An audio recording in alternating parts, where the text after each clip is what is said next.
Hello students, welcome back to brain vault. आज की video में हम class 6 English chapter 5 a different kind of school के NCERT solutions करने वाले हैं, जिसमें हम क्वेश्चन आंसर्स और ग्रामर के एक्सरसाइज सॉल्व करेंगे। तो चलिए शुरू करते हैं। Question number 1, why do you think the writer visited Miss Beam's school? तो क्वेश्चन हमसे पूछ रहा है कि आपको ऐसा क्यों लगता है कि राइटर ने मिस बीम की स्कूल विजिट करी होगी। Answer: The writer had heard much about Miss Beam's new teaching method, so he visited her school to see the new playway method personally. Writer हैं, उन्होंने बहुत कुछ सुना था मिस बीम के पढ़ाने के तरीकों के बारे में, इसलिए वो देखना चाहते थे मिस बीम की टीचिंग मेथड्स को, इसलिए उन्होंने मिस बीम की स्कूल को विजिट करा।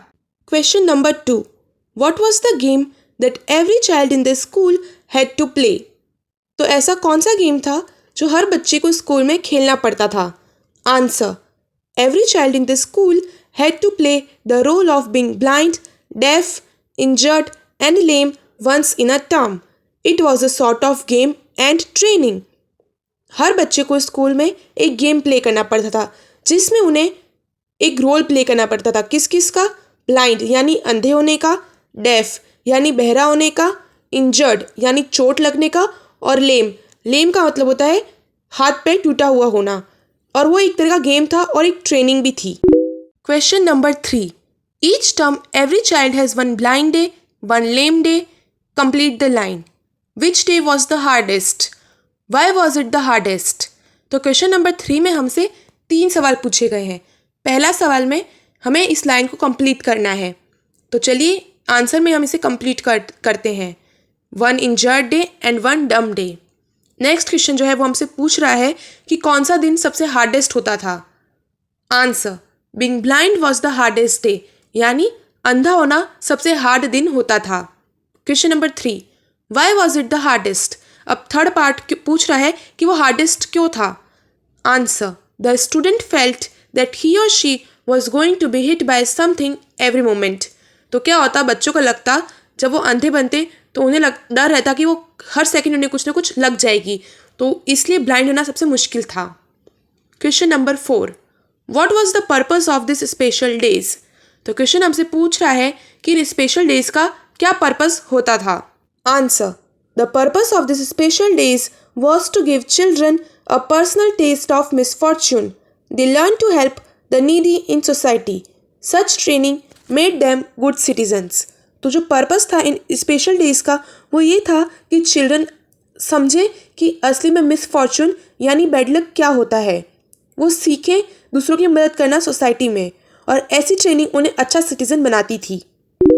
तो स्टूडेंट्स, हमने क्वेश्चन आंसर को सॉल्व कर लिया है, तो अब हम सॉल्व करते हैं इन ग्रामर एक्सरसाइज को। Put this sentence from the story in the right order and write them out in a paragraph. Don't refer to the text. तो इसमें हमें कुछ सेंटेंसेस दे रखे हैं नीचे चैप्टर से, इन्हें करेक्ट ऑर्डर में अरेंज करना है। तो चलिए अरेंज करते हैं और समझते भी हैं साथ में।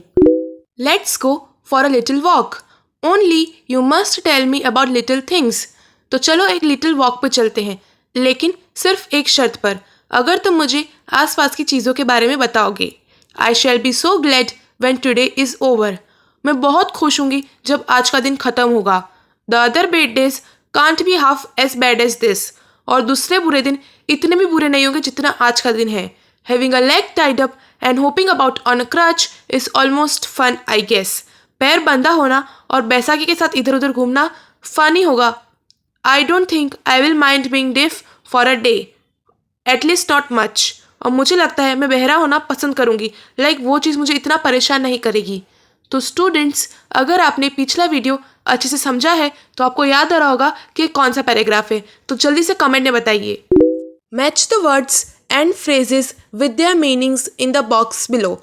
तो इस एक्सरसाइज में हमें वर्ड्स को मैच करना है जो बॉक्स में दिए गए हैं वर्ड्स के साथ में।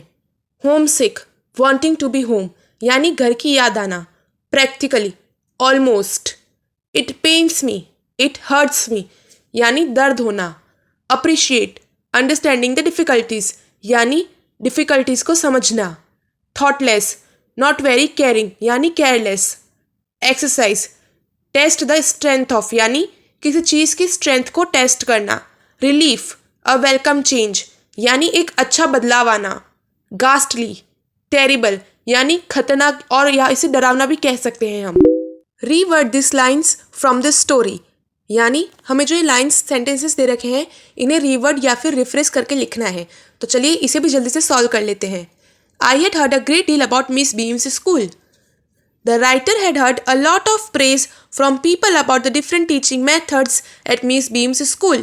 Next, Miss Beam was all that I had expected, middle-aged, full of authority. The writer found Miss Beam to be a middle-aged woman full of authority. Next, I went to the window which overlooked a large garden. The writer looked out of the window and saw a large garden. Last, we cannot bandage the children's mouth. So they really have to exercise their willpower. The children had to use their willpower to keep quiet. ये तो सबसे simple exercise थी इस पूरे chapter में। Given below is a page from a dictionary. Look at it carefully and तो students आपकी book में एक डिक्शनरी का पेज दे रखा है। अगर आप उसे ओपन नहीं भी करेंगे तो भी चलेगा। First, find a word which means the same as ghastly. Write down the word and its two meaning. तो एक ऐसा वर्ड हमें ढूंढना है जो गास्टली से मिलता हो। तो वर्ड है टेरिबल और उसके दो मीनिंग्स है कॉजिंग फियर और very bad. Next word, find a word meaning a part of the school year. तो वर्ड है टर्म और इसके दो मीनिंग है a fixed length of a time, a part of the school year. Third, find a word that means examination. Answer, test to look at something to see if it is correct or will work properly या फिर to ask some questions। तो students आज के chapter के हमने सारे question answer और exercise अच्छे से कवर कर लिए हैं। अगर आपको कोई भी डाउट रह गया हो तो कमेंट में ज़रूर पूछना। अगर वीडियो अच्छा लगा हो तो लाइक और शेयर ज़रूर करना और ब्रेन वॉल्ट को सब्सक्राइब करना मत भूलना ताकि ऐसे ही आसान और समझने वाले वीडियो आप तक सबसे पहले पूछें। मिलते हैं अगले वीडियो में, तब तक के लिए हैप्पी लर्निंग।